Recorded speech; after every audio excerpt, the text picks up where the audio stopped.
네, 안녕하세요. 오늘부터 파생상품을 시작을 할 거고요. 핸드아웃 다 받으셨죠? 한번 펴보실래요? 교과 과정이 좀 바뀌었어요. 작년이랑 좀 바뀌었는데, 좀 많이 바뀌었어요. 전체적으로 작년에 공부하셨던 분이 계신지 모르겠는데, 작년에 공부한 거랑 전체 큰 틀은 차이가 없는데 디테일이 조금 많이 태워진 상태이고요. 그러다 보니까 페이지 수가 조금 많이 늘었습니다. 그래서 공부하기에는 조금은 더 좀 부담이 되는 상황이 될 것 같고, 그래서 공부한 난이도가 지난번에 했을 때보다 조금 더 난이도가 있는 상황이다라고 생각을 해 주시면 돼야 될 것 같고, 그리고 용어들이 조금 바뀌었어요. 그러니까 사실은 이제 이 업계에서 쓰는 용어들이 있는데 그 단어들을 조금씩 변환해서 사용을 하기 시작을 했어요. 그래서 작년 책 가지고 공부하면 조금은 이제 이게 불편함이 있으실 겁니다. 그래서 오늘은 교과서를 안 볼 거니까 핸드아웃만 있으시면 되고, 그리고 이게 편집을 사실 너무 이게 안 좋게 해놔 버렸어요. 이게 지난번에 직전에 변경될 때도 이게 편집이 상당히 마음에 안 들어서 많이 왔다 갔다 했었거든요. 이렇게 앞으로 갔다가 뒤로 갔다가 많이 했었는데, 이번에는 더 안 좋아요. 이게 더 안 좋다는 얘기는 어떤 관점에서 안 좋냐면은, 이게 이제 LOS가 이게 숫자가 넘어가면은, 이게 기본적으로 앞에 있는 거, 뒤에 있는 거 사이에서 흐름이 전도가 되면 안 되거든요. 그래서 이제 파생상품을 아시는 분들은 사실 상관이 없어요. 어떻게 공부하든. 그런데 저희가 함께 공부하시는 분들은 파생상품을 그래 조금 접근해 보신 분도 있지만은 또 아예 처음으로 오시는 분도 있다 보니까 제가 수업을 할 때는 어쩔 수 없이 이게 처음 오신 분이 있다라는 생각을 하고 수업을 해야 되다 보니까, 그러면 이 순서대로 하면은 이게 처음 앞단에 막 수학 얘기를 해버리고 이래버리면은 이게 전혀 이해가 안 되는 상태에서 얘기를 해다 보니까 굉장히 불편해요. 강의하기도 불편하고 아마 공부하시는 분도 불편하실 겁니다. 그래서 이전보다 더 왔다 갔다 할 것 같아요. 그리고 어떻게 보면 되게 서론적인 부분을 갖다가 맨 마지막으로 던져야 되는, 이번에는 제가 그냥 서론에 있는 몇 가지 토픽들은 그냥 맨 뒤에 수업을 해버릴까 이런 생각도 지금 하고 있어요. 그래서 조금 불편하실 텐데 그렇게 하는 이유가 있다라고 이해를 해주세요. 그래야지 여러분들이 이해하기가 조금 더 용이할 거라 생각을 하고 그렇게 하는 거니까 좀 책은 왔다 갔다 하더라도 조금 양해를 해주시고요. 그리고 강의는 거의 기본적으로 순서는 핸드아웃 중심으로 할 겁니다. 그리고 교과서는 그리고 나서 밑줄 긋고 혹시 이제 제가 핸드아웃에서 커버하지 않았던 조금 디테일한 건데 좀 아셔야 되는 것들 중심으로 몇 가지 설명을 드릴 거고, 그냥 밑줄만 그어드리는 용도로 쓸 거예요. 그러니까 나중에 책을 혼자 봤을 때 이게 허한이 있으면은 공부하는 되게 힘들잖아요. 그래서 뭐가 중요한 건지 어디가 포커스인지는 밑줄을 그어놔야지 여러분이 나중에 리뷰할 때 도움이 될 거기 때문에 그렇게 할 거고요. 그 핸드아웃 2페이지 보시면 과목에 대한 설명이 좀 나와 있습니다. 저희 과목은 데리버티브스라 표현하는 파생상품이고, 지금 픽스드 인컴을 배우셨을까요? 아, 그래요? 그러면은 제가 공부하기가 좀, 강의가 좀 편합니다. 이게 사실 에쿼티도 좀 알아야 되고, 에쿼티는요? 에쿼티는 아직 안 나갔나요? 그래서 에쿼티랑 픽스드 인컴을 하고 나면 제가 얘기하기가 좀 편해져요. 근데 그게 없으면은 조금은 제가 힘들어서 더 설명을 해야 될 거리들이 좀 생기는 구조이고, 출제 비중 밑에 보시면 레벨 1이 5에서 8인데 5는 요즘은 아닌 것 같아요. 굉장히 뒤쪽으로 좀 붙는 구조이고 문제량이 조금은 늘기는 했습니다. 그래서 레벨 1에서 가져가는 비중이 예전보다는 조금 더 올라온 구조고요. 그래서 과목을 공부하지 않고, 예전에는 좀 5% 건드리다 보니까 진짜 그래서 이게 과목은 어렵고 이게 비중은 높지 않다 보니까 이건 샥 버리고 이런 생각을 하시는 분도 좀 있었거든요. 근데 지금은 사실 그러긴 쉽지 않은 구조이고, 플러스 저희가 어차피 공부하는 과목이 이 라이센스가 파이낸스와 관련된 라이센스잖아요.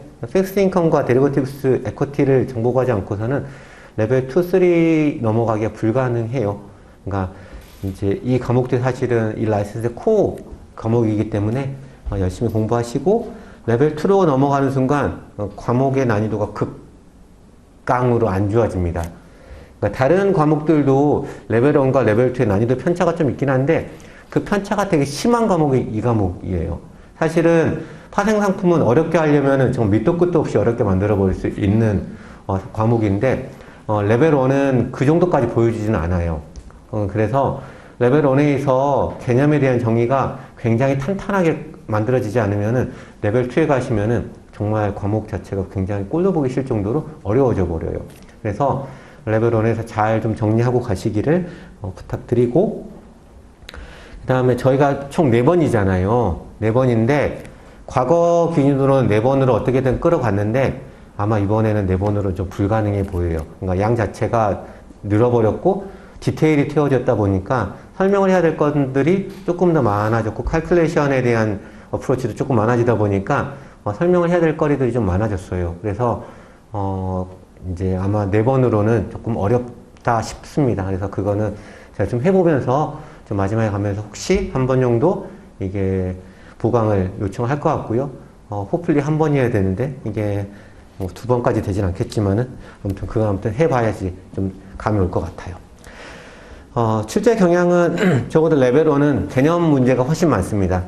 계산기 두들기는 일들은 많지는 않아요. 뭐 많아봐야 2-3번 정도 과거 기준으로는 그랬습니다. 근데 이번에 조금은 더 많아질 수 있을 것 같아요. 예전보다는. 그래서 계산기 어쨌든 그래도 시험의 포커스는 계산보다는 개념에 대해서 정확하게 접근하고 이해할 수 있는지, 이해하고 있는지를 물어보는, 즉 말로 풀어보는 얘기들이 훨씬 많다라는 것 기억을 하시고, 그래서 개념 중심으로 정확하게 이해를 기반으로 공부를 하시기 바랍니다.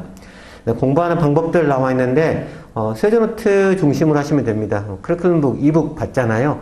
그걸로 공부하면 망해요. 녹화하고 있는데 이게 제가 망한다라고 하는 거는 책이 두꺼운 걸 공부하면 저희가 모든 시험은 이걸 갖다가 한 5회독은 기본으로 하셔야 돼요. 그러니까 책을 5회독 정도 하면은 이게 시험을 합격할 수 있는 이제 기반이 만들어졌다 표현하는데 두꺼운 책 5회독 하기가 요즘 불가능해요. 직장인분도 그렇고 뭐 학생도 그렇고. 그래서 얇은 책으로 5회독, 6회독 하는 게 맞고요. 그러니까 저희가 공부하는 게 합격하는 게 100점을 맞아야 돼 합격을 하는 게 아니잖아요. 뭐 90을 요구하지도 않잖아요.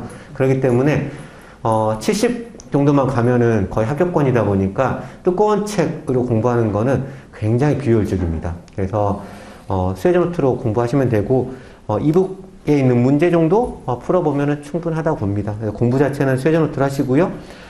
그 다음에 서브노트를 만들어서 이제 드렸는데 서브노트의 목적은 한 2가지 정도가 돼요. 첫 번째는 수업 시간에 이게 필기하는 걸 최소화시켜 드리려고. 그러니까 그럼에도 불구하고 이제 여러분들이 이제 적는 거에 대해서는 뭐 크게 제가 얘기하진 않는데 거의 대부분의 내용들이 판서하는 것들은 많은 내용들이 이게 기재가 되어져 있어요. 그러니까 수업하실 때 내용에 좀 집중하셔도 되고, 두 번째는 이게 되게 잔인한 얘기인데 이게 오며 가며 공부하시라고. 저도 그랬었어요. 직장 다니면서 공부할 때는 시간을 따로 만들기가 되게 힘들잖아요. 그래서 지하철에서 보시고, 무거운 책 들고 다니기 힘드니까 지하철에서 보시고, 가장 좋은 거는 조금 일찍 출근해서 공부하시고, 점심때 공부하시고, 할 소리인지 모르겠으나 그렇게 하시면은 되게 이게 하루에 1시간만 짜투리 시간 만들면 1년에 365시간이에요.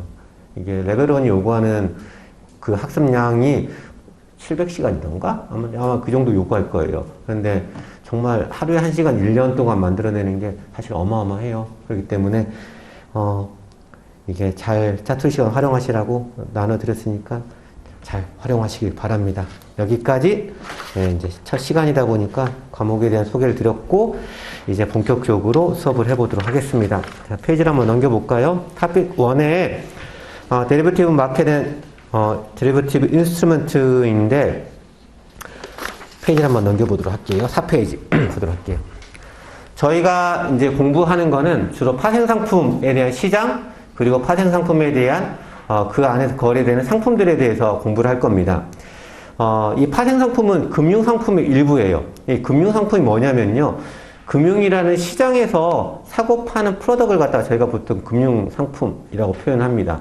그리고 이 금융상품을 이제 분류를 해보면은 분류하는 기준이 되게 많은데, 이제 가장 많이 활용하는 분류 중에 하나가 증권과 계약이라는 형태로 분류를 해보는 분류 기준이 있어요. 그래서 금융상품은 증권도 있고 계약의 형태의 상품도 있다라고 하는 거죠. 1.1에 보시면 증권 시큐리티가 나와 있는데, 시큐리티라고 하는 거는 권리와 의무가 이게 명기되어져 있는 문서를 갖다가 시큐리티라고 표현합니다. 여러분이 흔히 많이 봤던 주식, 채권 이런 것들이 시큐리티에 해당을 해요. 그래서 밑에 그림 하나 붙여놨는데 이게 진짜 옛날 그림이라 하나는 주식이고 하나는 채권이에요. 왼쪽에 있는 게 주식이고 하나는 오른쪽에 있는 게 채권인데, 그 채권에 보시면 밑에 네모 조그만 거 보이시죠? 이게 쿠폰이에요. 과거에는 이 쿠폰 딱지 하나 가지고 가서 회사에 주면은 이자 받고 이런 세상이 있었어요. 물론 지금은 여러분 이런 실물을 볼 수 있는 경우가 거의 없을 겁니다. 왜냐하면은 이런 실물들이 다 전자화되어서 예탁되어져 있기 때문에 여러분이 이 실물 자체가 없다 하더라도 이미 내가 이 주식의 주인이다라고 하는 게 전자화되어져 있어서 여러분의 권리가 다 증명되기 때문에 구태의 실물 자체를 여러분이 볼 수 있는 기회는 많지는 않아요. 만약에 그래도 받아야겠다라고 하면 예탁원에 가서 내 거 실물 내놔 하면은 주실 거예요. 그래서 근데 거의 이런 것들 볼 기회가 없는 거죠.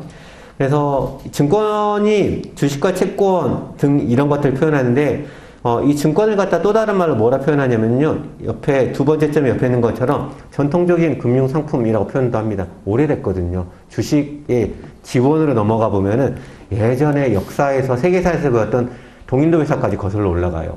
그러다 보니까 되게 오래된 상품들입니다.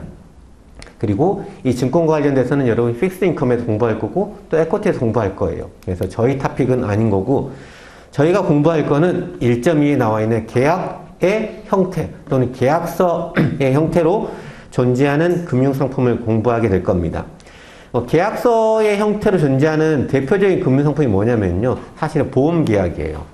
보험이라고 하는 거는 요즘 문제가 뭐냐면은 이 보험도 다 온라인으로 해서 이게 쉽지가 않은데, 과거에는 내가 보험을 가입을 하겠다라고 하면은 설계하시는 분을 만나서 보험에 대한 설명을 듣고 내가 그 상품이 마음에 들면은 거기다 사인을 해요. 그래서 빡 사인을 하고 이게 약관을 갖다 내가 가져가면은 그 약관 자체가 하나의 금융 상품이 되는 겁니다. 계약서를 쓰는 거죠. 근데 저희가 공부할 거는 이제 그런 보험 계약이 아니라 파생상품이라고 하는 계약을 갖다 공부할 겁니다. 파생상품의 정의가 나와 있는데 아래 꺽쇠 보시면은 전통적인 금융상품의 가격 움직임에 의해 그 가치가 결정이 되는 또 다른 형태의 금융상품을 갖다가 저희가 파생상품이라고 정의를 합니다. 그리고 파생상품에 대한 정의를 설명할 때 통상적으로 제가 이제 이런 그림을 그리는데 이런 거 많이 보셨죠? 뭐 할 때 설명해요? 펑션이라고 표현하는 함수 설명할 때 이런 거 많이 그리잖아요. 이 펑션을 갖다 생각을 해보면은 어떤 특성이 있냐면요. x라는 베리어블이 들어오면요. 이 펑션의 메커니즘에 의해서 y라는 이게 결과물이 아웃풋이 나오는 구조를 가지고 있잖아요. 그리고 이 x를 뭐라고 했었냐면은 independent variable이라 표현해요. 독립변수. 그리고 y를 dependent variable이라 표현하고 종속변수라 표현합니다.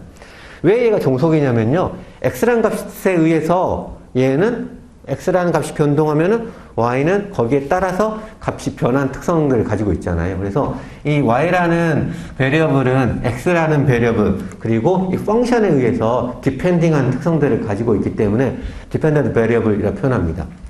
이 파생상품이 이 펑션과 메커니즘이 거의 똑같아요. 사실 거의 아예 똑같은 거죠. 그래서 이 파생상품 세계에서 표현하는 x라는 베리어블이 뭐냐면요. 주식이 될 거예요. 그리고 픽스드 인컴이라 표현하는 채권, 픽스 본드를 할까요, 그냥? 픽스드 본드를 표현하는 채권이 들어가기도 하고요. 금리가 들어오기도 합니다. 그리고 fx가 들어오기도 하고요. 시그마라고 해서, 시그마 통계 배우셨나요? 통계는 아직 안 배우셨나요?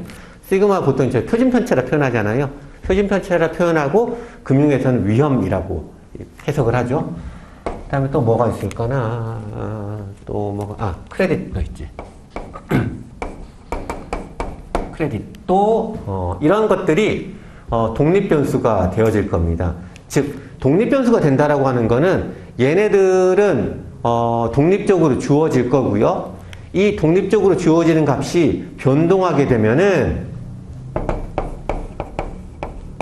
파생상품이라고 하는 놈이 있는데, 이 파생상품의 가치가 얘네들의 변동에 의해서 가치가 변동하도록 설계가 되어져 있는 계약서 또는 하나의 금융상품을 갖다가 저희는 파생상품이라고 표현합니다. 독립변수라고 하는 거는요, 금융의 세계로 말을 바꿔보면 어떻게 표현하냐면요, 얘네들의 값이 외생적으로 결정이 된다라고 표현합니다. 이 외생적으로 결정이 된다라고 하는 거는 또 금융의 세계를 풀어보면 어떤 얘기냐면요, 얘네들이 독자적으로 거래가 되는 시장이 있다라고 하는 거예요. 시장에서 사고 파는 사람들에 의해서 이게 수요 공급에 의해서 가격이 결정되잖아요. 주식이라는 것도 날마다 저희가 호가창을 열어보면 사겠다는 놈과 팔겠다는 놈들이 열심히 치열하게 이게 거래를 하다가 뭔가 종가라는 개념이 있어서 딱 시간을 딱 끊어버리면은 이때 마지막 체결된 가격이 얼마야? 라고 하면은 삼성전자는 57,000원이야 라고 가격이 결정이 되잖아요. 이런 식으로 주식이나 채권이나 금리가 됐든 환이 됐든 얘네들은 독자적으로 거래가 되는 시장들이 있어서 그 시장에서 가격이 외생적으로 독립적으로 결정되는 특성들이 있는 애들 갖다 표현하는 거예요. 그래서 얘네들이 하루하루가 끝나면은 주가가 변동하고 채권의 가격이 변동하고 금리가 변동하고 환이 변동하고 크레딧 리스크가 변동하고 이러한 가격들이 변동하면은 그 변동한 금융시장의 현상들이 파생상품의 가치에 어떨 때는 포지티브하게 어떨 때는 네거티브하게 영향을 미치게 되는 거고 저희는 그러한 파생상품을 앞으로 공부하게 될 겁니다. 파생상품은 계약의 형태에 의해서 4가지 정도를 표현할 수가 있어요. 첫 번째는 포워드라고 하는 거를 저희가 공부를 할 거고요. 두 번째는 퓨처스라고 하는 계약을 배울 겁니다. 그리고 세 번째로는 swap이라고 하는 계약을 공부할 거고요. 네 번째는 옵션이라고 표현하는 계약을 갖다가 공부를 할 겁니다. 그래서 아직 얘네들이 정확하게 뭔지 모르겠으나 뭔가 계약의 형태들인 거고요. 이 계약의 형태들이 있는데 이 계약의 형태들은 이 금융상품들은 결국 주가가 움직이면 가치가 변동하고 채권의 가격이 움직이면 가치가 변동하고 금리 또는 환, 위험, 크레딧 이런 것들이 날마다 변동하게 되면 또는 실시간으로 변동하게 되면은 그 가치가 연동해서 변동한 특성들이 있는 계약을 갖다가 저희가 앞으로 적게는 12시간, 많게는 15시간 정도 이상을 갖다가 공부하게 될 겁니다. 이해가 되시죠? 정의는? 자, 밑에 꺽쇠 보시면 두 번째 꺽쇠가 방금 얘기했던 계약의 형태들이고요. 세 번째 꺽쇠 보시면은 underlying asset이라고 나와 있죠. 이 underlying asset이 뭐냐면요. 파생상품의 가치를 결정하는 금융상품, 즉 얘네들을 갖다가 퉁쳐서 underlying asset이라고 표현합니다. 그래서 저희가 underlying asset이라고 표현했을 때에는 파생상품의 가치를 결정하는 독립변수를 통칭하여서 저희가 underlying asset이라고 표현할 거고요. 이 underlying asset은 줄여서 저희가 S라고 표현할 겁니다. 여기서 말하는 S는 스탁이 아니에요. 아시겠죠? 나중에 보시면 알겠지만 여기 있는 S라고 하는 애는 스팟이라고 하는 우리말로 번역하면 현물이라고 하는 용어의 약자입니다. 그래서 저희가 앞으로 underlying asset이라고 얘기를 하면은 이 underlying asset은 파생상품의 가치를 결정하는 여러 독립변수들과 통칭하는 거구나. 그리고 S라고 표현하겠다라고 저와 여러분이 약속을 하고 계속 진행을 한다라고 생각하시면 돼요. 아, 커머디티가 빠졌네? 커머디티도 많으니까 요즘 커머디티 엄청 핫하잖아요. 완전 세상이 물가 시대가 돼가지고 원자재의 세상이다 보니까 요즘 커머디티도 들어올 수 있어요. 맨날 금 거래가 되잖아요. 자, 페이지를 한번 넘겨보도록 하겠습니다. 5페이지 보시면은 파생상품의 종류가 나와 있습니다. 방금 적어놨던 요놈이에요. 정의가 나와 있는데 1번에 보시면 선도계약이라고 나와 있죠. 정의 보시면은 미래의 특정 시점에 언더라잉 에셋을 미리 정한 가격으로 매매하기로 약정하는 계약을 갖다가 저희는 선도계약이라고 정의합니다. 그리고 이 선도계약을 정의할 때 보통 제가 이러한 선을 그리는데 앞으로 저희가 파생상품에 대해서 공부할 때 이 선을 많이 그릴 거예요. 그리고 이 선이 의미하는 바는 시간의 흐름입니다. 시간의 흐름인데 시간에 대해서 먼저 세 가지를 정의할 건데 첫 번째는 t가 제로인 게 있고요. t가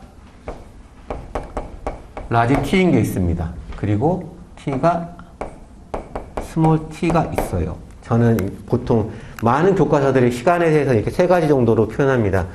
시간이 0이라고 하는 건 뭐냐면요. 계약 시점이에요. 그러니까 저희가 앞으로 t 이퀄 제로다라고 표현했을 때는 t는 계약 시점이에요. 왜? 저희가 파생상품은 계약이라고 했었잖아요. 그러면 그 계약을 체결한 시점이 있을 거잖아요. 내가 사인업을 한 시점이 있을 거잖아요. 그 날짜를 대표성 있게 표현할 때 t 이퀄 제로라고 표현합니다. t 이퀄 라지 t는요. 계약의 만기 시점이에요.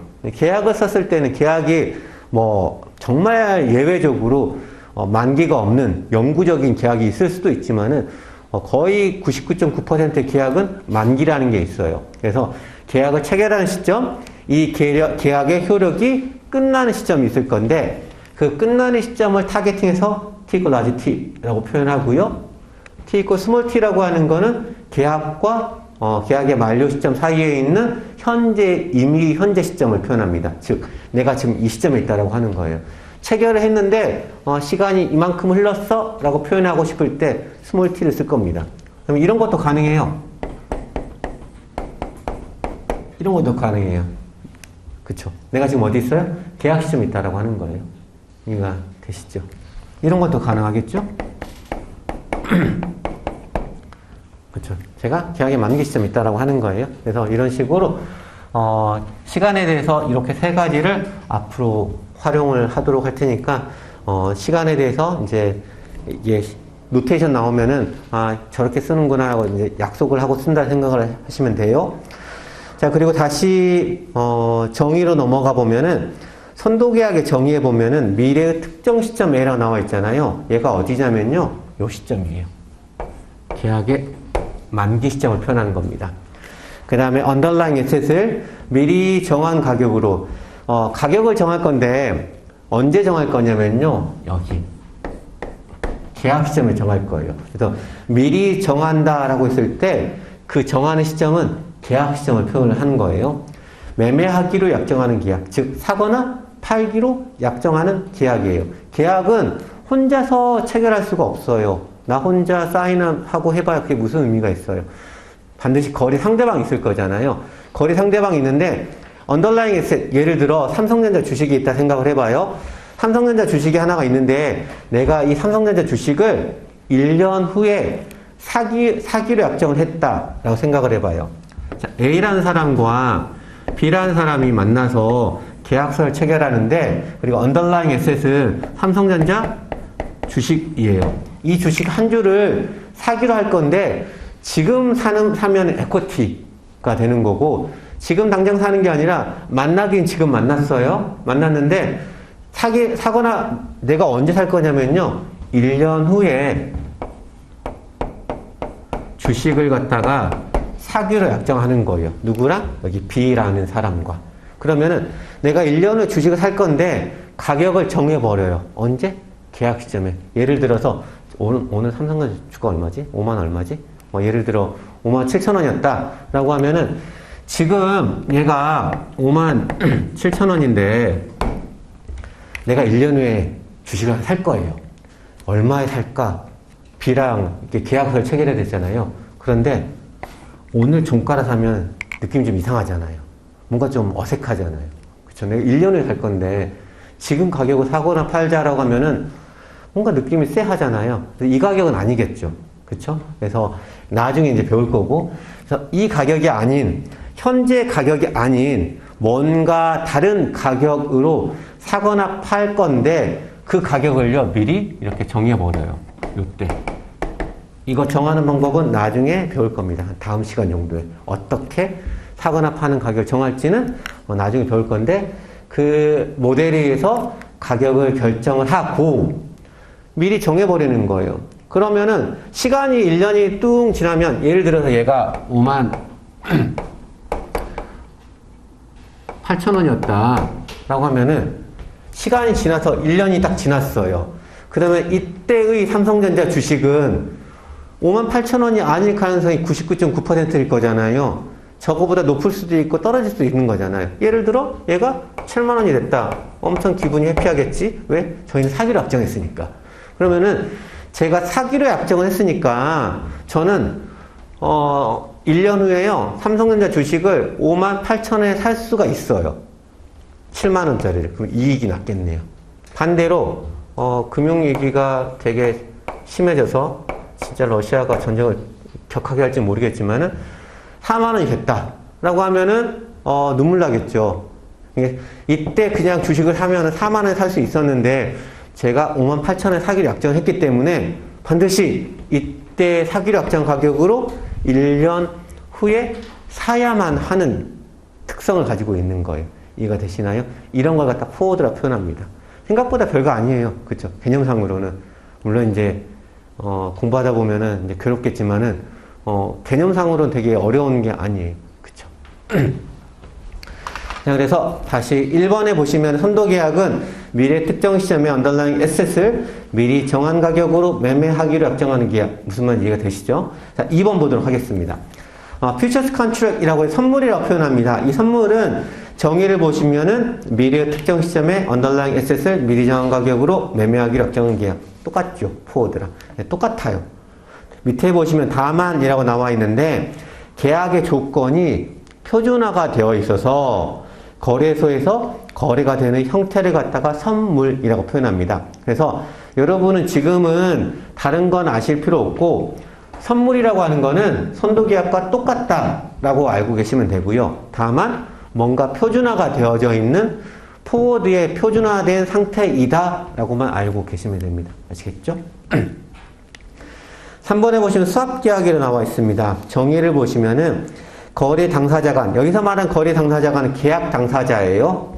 계약 당사자 간에 미래의 일정 기간 동안 서로 다른 현금 흐름을 교환하기로 약정하는 계약을 갖다가 수합계약이라고 합니다. 앞에 있는 것들과 조금은 달라 보이지만은, 자, 밑에 보세요. 꺽쇠 보시면은 선도계약을 3D로 계약하는 형태라고 되어져 있어요. 이게 무슨 얘기냐? 여기 봐보세요.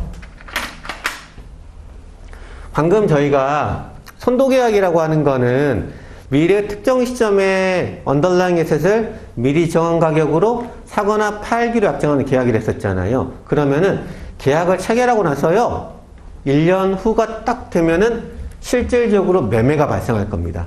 사기로 한 사람은 살 거고, 내가 만약 팔기로 했다면 팔아야 되고, 이런 매매가 1년 후에 발생하게 될 거예요. 이걸 포워드라고 하고요. 그런데 되게 비슷한데 이런 계약이 있다라 생각을 해봐요. 동일하게 내가 5만 8천 원에 삼성전자 주식을 사기로 했는데 이번에는 계약을 이렇게 하는 거예요. 1년 후에 한 주 사고, 2년 후에 한 주 사고, 3년 후에 한 주 사기로 약정을 했다라고 하면은요, 이거는 수합계약이에요. 포워드 계약은 그냥 한 번 사고 끝인 거고요. 수합계약이라고 하는 거는 내가 5만 8천 원을 사기로 약정을 했는데 1년 후에 한 번, 2년 후에 한 번, 3년 후에 한 번 이렇게 시리즈로 엮어졌다라고 하면 수합입니다. 자, 이거 보세요. 얘는 어떻게 저희가 분해를 해볼 수 있냐면요, 포워드 3개로 분해를 해볼 수가 있어요. 자, 이런 포워드 하나, 이런 포워드 하나, 이런 포워드 하나. 이 포워드 계약을 3개의 계약서를 체결한 거나 수합 계약 하나를 체결한 거나 경제적 실질이 똑같아요. 그렇잖아요. 다 58,000원 하기로 약정을 했어요. 하나는 1년 후에, 하나는 2년 후에, 하나는 3년 후에. 계약서 3장을 스테이플 딱 찍어가지고 가지고 있는 거나 수합 계약을 하나 체결하는 거나 실질이 똑같아요. 그쵸? 그래서 나중에 어떤 걸 하게 되냐면요. 수합을 포워드로 복제하는 걸 하게 돼요. 실질이 똑같은 거니까 복제를 해볼 수 있을 거잖아요. 얘를 갖다 이놈을 복제할 수 있을 거잖아요. 그런 것들을 해보게 될 겁니다. 지금은 여러분이 알 거는 수합도 포워드랑 똑같구나 라고 알고 계시면 돼요. 다만 얘를 갖다가 시리즈로 엮어져 있는 뭔가를 갖다 수합이라고 하는구나 라고 거기까지만 알고 계시면 됩니다. 자, 밑에 그림에 나와 있고 여기 계약 체결 시점, 그 다음에 매매 가격을 결정한 시점, 미리 가격을 정한다고 했었죠. 그 다음에 실질적으로 매매가 이루어진 시점이라고 나와 있고, 밑에 점을 보시면은 위의 3가지 파생 상품, 즉 포워드, 퓨처스, 스왑이라고 하는 것들은 계약의 양 당사자가 반드시 계약을 이행해야만 하는 의무를 가지고 있습니다. 그래서 얘를 뭐라 표현하냐면요, bilateral obligation을 표현합니다. 용어는 좀 알고 계셔야 돼요. 한 번씩 시험에 나오는 용어니까. 이 bilateral obligation이라고 하는 거는 계약을 체결할 건데, 두 사람 체결할 건데 두 사람 다 의무가 있다라고 하는 거예요. 사기로 약정한 사람은 A와 B가 계약을 체결할 건데, 내가 살게, 나는 팔게 라는 계약을 서로 합의하고 계약서 안에 두 사람이 사인을 할 거잖아요. 그러면은 이 두 사람은 계약의 만기 시점이 되면요, 나에게 이익이 되든 손해가 되든 상관없이 무조건 계약을 이행을 해야 하는 의무가 존재하게 돼요. 그래서 bilateral obligation이라고 표현합니다. 나에게 손해가 된다 하더라도요, 무조건 사거나 또는 팔아줘야 되는 의무가 있습니다. 그래서 bilateral obligation을 또 다른 말로 forward commitment라고 표현합니다. commitment라고 표현하는 거는 이게 되게 약정이 되어져 있다라고 하는 의미잖아요. 그래서 forward류인데, 즉 forward든 futures든 swap이든 사실 다 forward류인데, forward류이고 commitment가 있는 계약의 만기 시점에 반드시 그걸 이행을 해야 되는 의무가 있다라고 해서 forward commitment라고 표현합니다. 이해되시죠? 페이지를 한번 넘겨보도록 할게요. 앞에 거와 좀 다른 형태가 있는데 걔가 옵션입니다. 여기 4번째 나와 있는 옵션이고요. 옵션은 저희가 공부하는 옵션은 다행히도 레벨 1에서 레벨 1이 아니라 CFA 과정 통틀어서 커버가 되는 거는 플레인 옵션밖에 안 배워요. 다행인 거예요. 그래서 옵션의 세계는 얘와는 전혀 이게 모양새가 다른 굉장히 많은 이그조틱한 옵션들이 있는데 저희 CFA 과정에서는 커버하지 않기 때문에 그냥 여러분은 콜옵션, 풋옵션 공부한다 생각하시면 됩니다. 옵션은 여러분 크게 2가지 배울 건데, 첫 번째는 콜옵션이 나와 있고, 콜옵션의 정의를 보시면은 미래의 특정 시점에, 계약의 만기 시점이겠죠? 언더라잉 에셋을 미리 정한 가격으로 살 수 있는 권리라고 되어 있죠. 권리에다 동글뱅이 빵 쳐놓으시면 됩니다. 그리고 풋옵션은 팔 수 있는 권리입니다. 권리에다 동글뱅이 빵 치시면 돼요. 그래서 앞에 있는 이 포워드류는 권리라는 용어를 전혀 쓰지 않았어요. 계약의 양 당사자는 의무만 존재합니다. 오블리게이션을 표현하는, 사야 하는 의무 또는 팔아야 되는 의무인데, 옵션으로 넘어오는 순간요, 계약의 양 당사자가 있잖아요. 한 사람은 권리고 한 사람은 의무예요. 계약의 양 당사자가 있는데 두 사람이 계약을 체결할 건데, 내가 58,000원에 살 수 있는 권리를 가져갈게 라고 하면은 이 A라고 하는 사람은 콜옵션에 대한 권리를 가지고 있게 되는 거예요.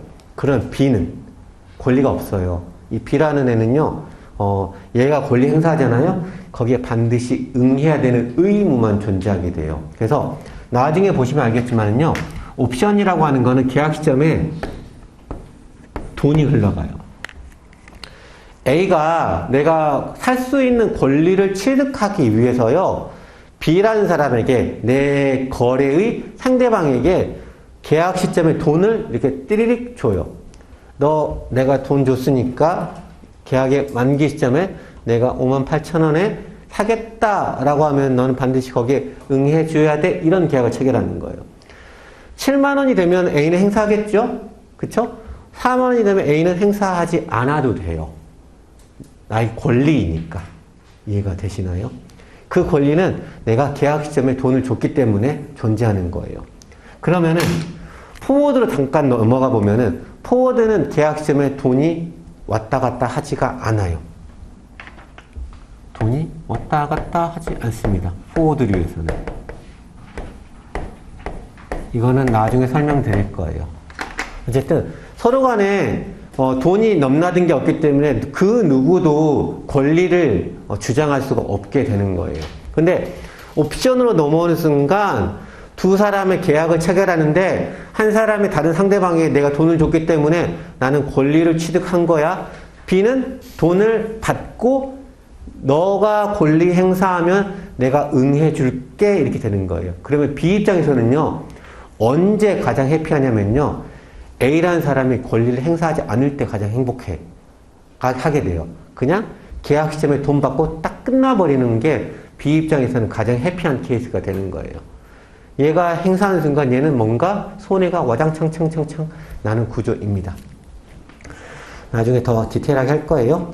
그래서 풋옵션도 그렇고 콜옵션도 그렇고 이 권리를 취득을 한 사람은 권리를 갖게 되는 거고요. 내 거래 상대방은 돈을 받았기 때문에 의무만 존재합니다. 그래서 뭐라 표현하냐면요. 그림 바로 밑에 보시면은 unilateral obligation 이라 표현했죠. 계약에 한쪽만 의무가 있다라고 해서 unilateral obligation을 표현합니다. 여기서 말하면 B가 의무가 있겠죠. 또 다른 말로는 contingent claim이라 표현합니다. contingent claim이라 표현하는 건 우리말로 번역하면 조건부 청구권이라고 번역을 합니다. 그래서 조건부 청구권이라고 하는 거는 A 입장에서 표현하는 거예요. A 입장에서 보면은 나한테 이익이 되네? 나 권리 행사할 거야. 나한테 손해가 될 것 같네? 권리 행사하지 않아. 라고 하는 권리가 A에게는 있다라고 하는 겁니다. 그래서 A 입장에서는 contingent claim이 되는 거고요. B 입장에서는 unilateral obligation이 되는 겁니다. 이해가 되시죠? 자, 페이지를 한번 넘겨보도록 할게요.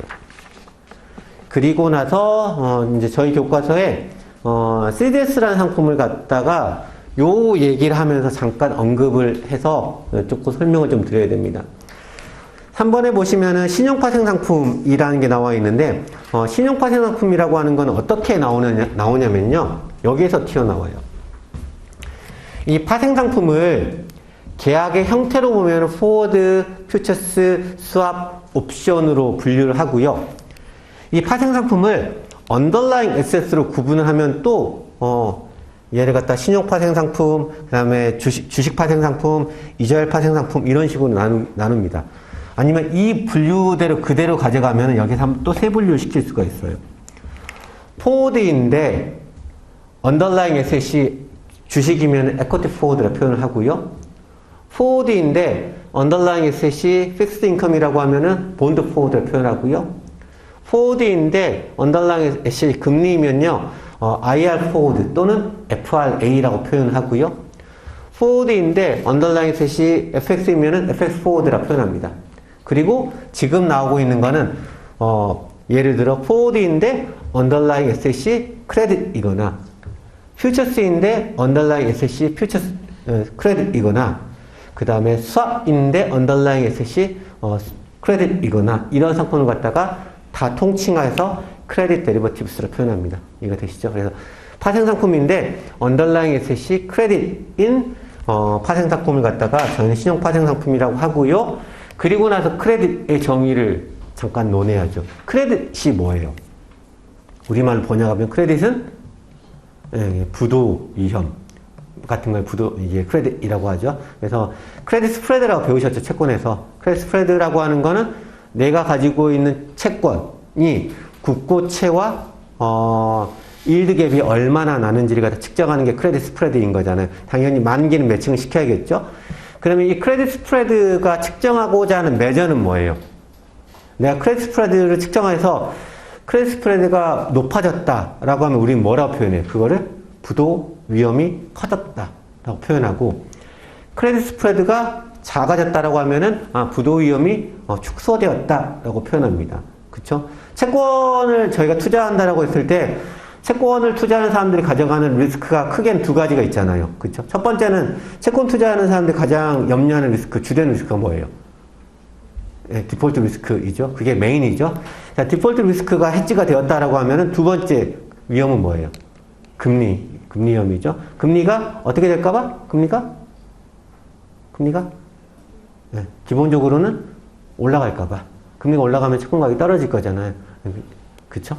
그래서 채권 투자하는 사람 입장에서 가장 중요하게 바라보는 거 두 가지 리스크입니다. 근데 내가 만약 국채를 트레이딩한다? 그때는 신용 리스크는 없어요. 물론 우리나라 국채인데 달러로 발행되면 걔는 크레딧물이에요. 우리나라가 발행했다. 우리나라도 이게 달러로 채권을 발행해요. 그러면 그때부터는 더 이상 리스크 프리가 아니에요. 왜냐하면 한국은행이 달러에 대한 발권력이 없잖아요.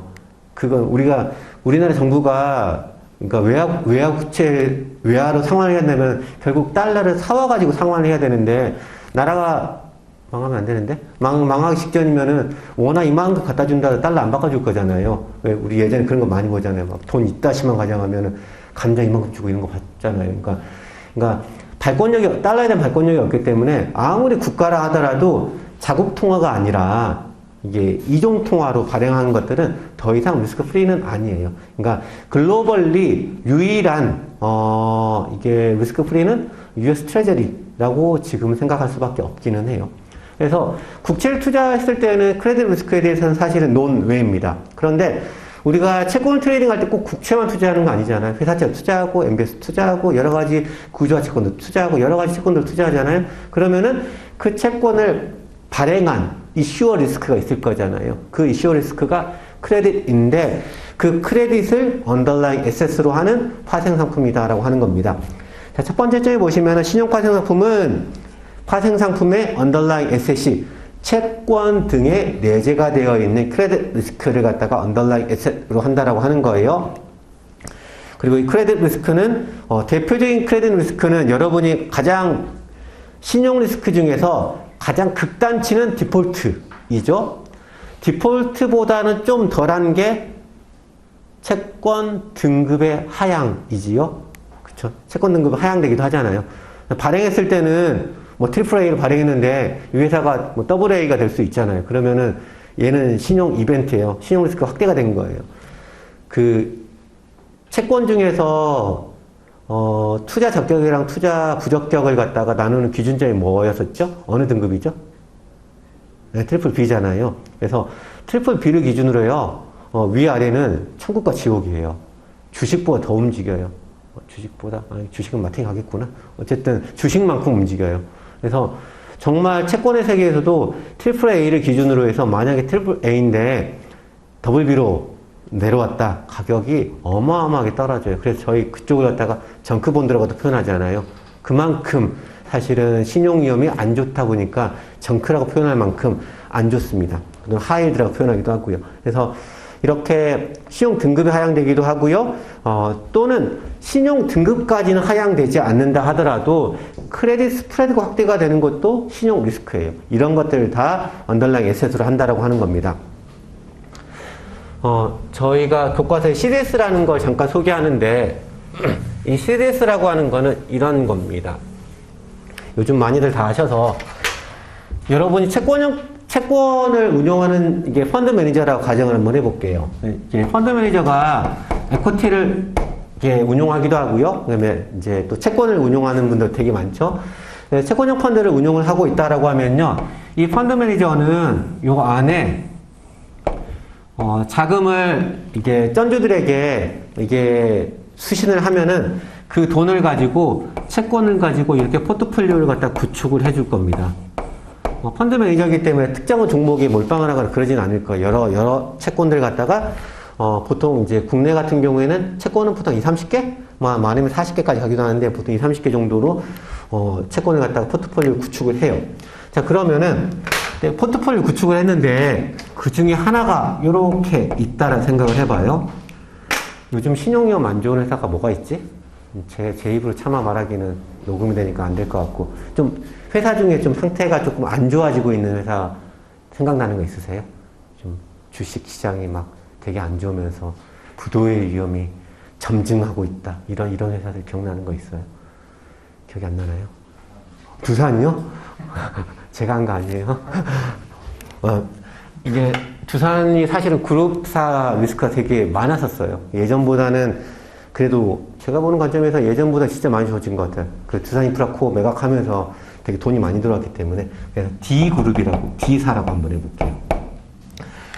D사가 있는데 이 회사가 내가 펀드 매니저인데 발행 시점에 보면니까 이 D사가 채권을 태핑을 하려 하다 보니까 쉽게 태핑이 이게 잘 인수가 안 될 거잖아요. 그래서 쿠폰을 좀 높게 준 거예요.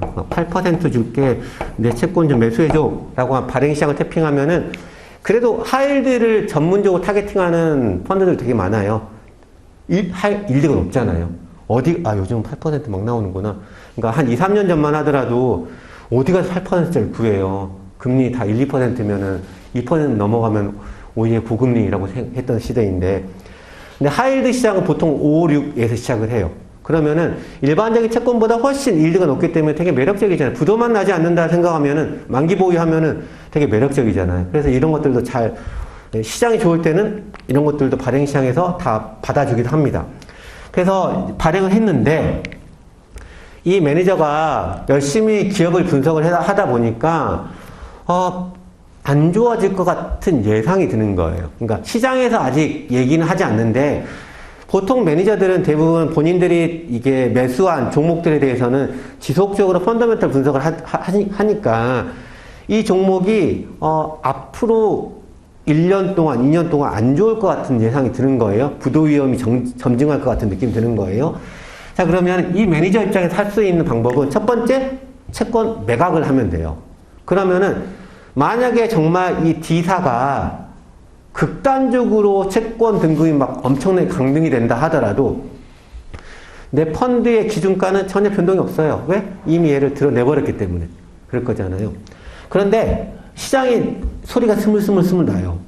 여기 조금 유동성에 문제가 있대. 이런 얘기가 나면요. 채권이 거의 거래가 실종을 돼요. 채권은 보통 기본 단위가 100억이에요. 국채는 조금 이제 쪼막도 거래가 되기도 하는데, 이런 회사채 같은 경우 기본 단위 100억인데 신용 위험이 조금만 점증될 것 같은 채권을 100억 같이 산다? 쉽지가 않아요. 그래서 이런 채권들은 소문이 조금만 도는 순간 거래가 거의 실종돼 버리기까지도 합니다. 그러면은 내가 얘를 팔려고 했는데 팔리지가 않는다? 그러면 뭐 하게 되냐면요. IB들을 소집을 해요. IB들 소집하지 않지? 지가 무슨 능력으로? 레터를 다 보내요. 야, 나 수합계약 체결하고 싶은데 내 거래 상대방 되어줄 사람 레터 쫙 보내면은, 만약에 한 사람이 야, 내가 해줄게 라고 하면은 이 펀드와 수합계약을 체결하게 될 겁니다. 수합계약인데 언더라잉 에셋이 이 펀드가 가지고 있는 이 채권의 이슈어를 갖다가 기초자산을 하는 거예요. 예를 들어 CDS라고 하는 거는 크레딧 디폴트 수합인데 이렇게 되는 거예요. 이 펀드와 IB가 계약을 체결하는데 어떻게 체결할 거냐면요. 야, 내가 매년 너한테 얘가 100억이었다라고 하면은 100억에 대해서 연 4% 줄게. 그러면 4억씩 매년 주는 거예요. 대신에 너는 얘가 부도가 나면 나한테 원금 줘. 이런 계약을 갖다 CDS라 표현합니다. 별로 안 어렵죠. 그렇잖아요. 그러니까 우리가 흔히 말하는 보험 계약이랑 똑같아요. 저희 왜 생명보험 가입을 하면은 내가 다치면 안 되는데 누군가가 가입을 했는데 그 사람이 가입을 해서 다치면은 돈 받잖아요. 이게 똑같아요. 내가 가지고 있는 채권이 있는데 이 채권에서 크레딧 디폴트가 나게 되면은 원금을 받도록 계약을 체결하는 거예요. 그런데 만약에 얘가 1년짜리 계약을 체결했는데 1년 동안 크레딧 이벤트가 없다라고 하면요.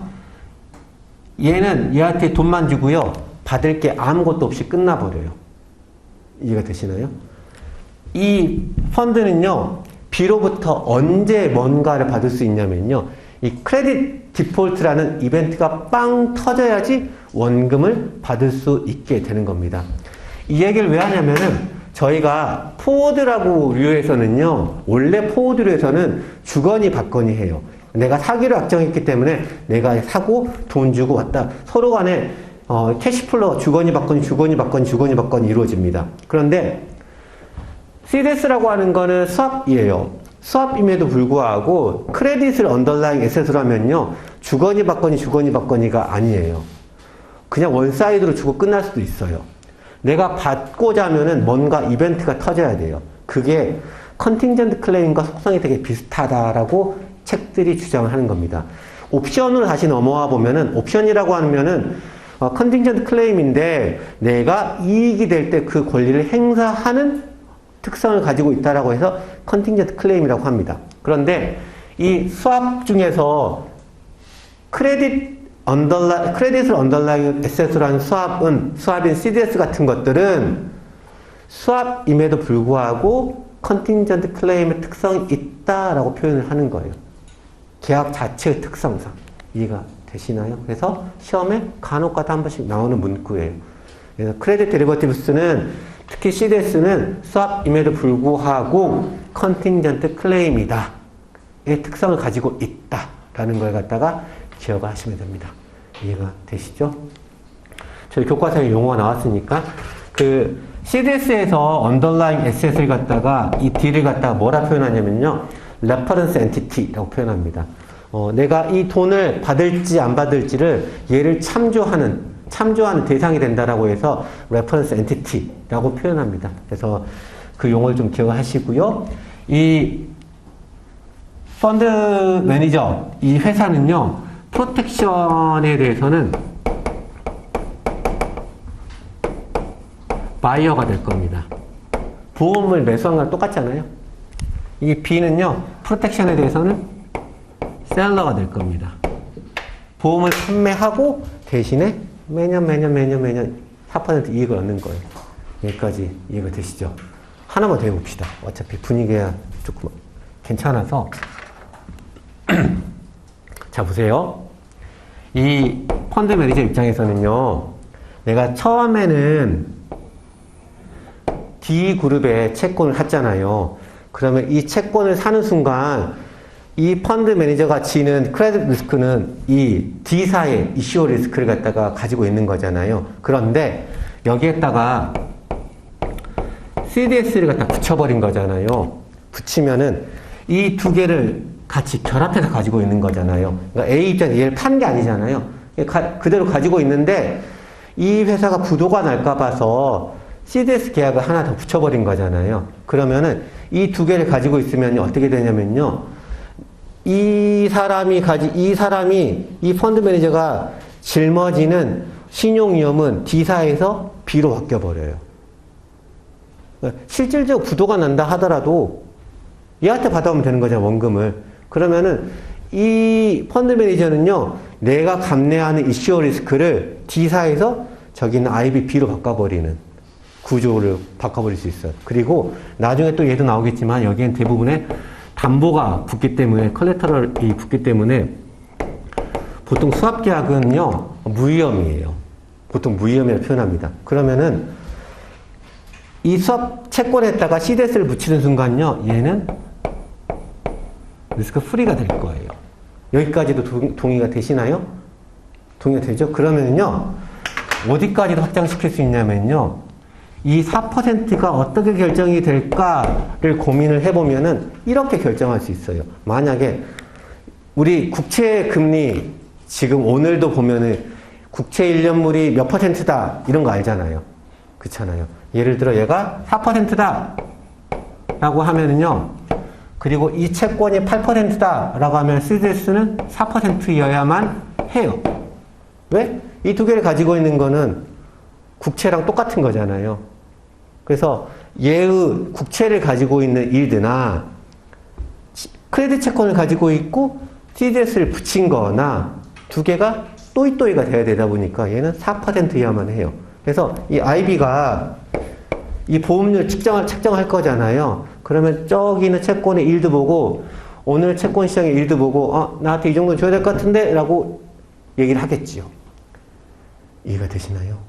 이게 되게 초반부터 조금 딥하게 갔는데 이해를 하시는 것 같아서 이 얘기를 저희가 나중에 또 하게 될 겁니다. 근데 지금 제가 해버린 이유는 어쨌든 파생상품이라고 하는 건요 되게 많은 걸 연결을 시키셔야지만 돼요. 그러니까 파생상품이 어려운 이유는 그냥 딱 단일로만 딱 끝나는 것들이 아니라 되게 여기저기 많이 연결되어 있다 보니까 그 연결시키는 작업들을 많이 하면 할수록 이 과목이 쉬워져요. 레벨 2 가도 그렇고 레벨 3 가도 그렇고. 이해가 되시죠? 잠깐 쉬었다가 계속 해보도록 하겠습니다.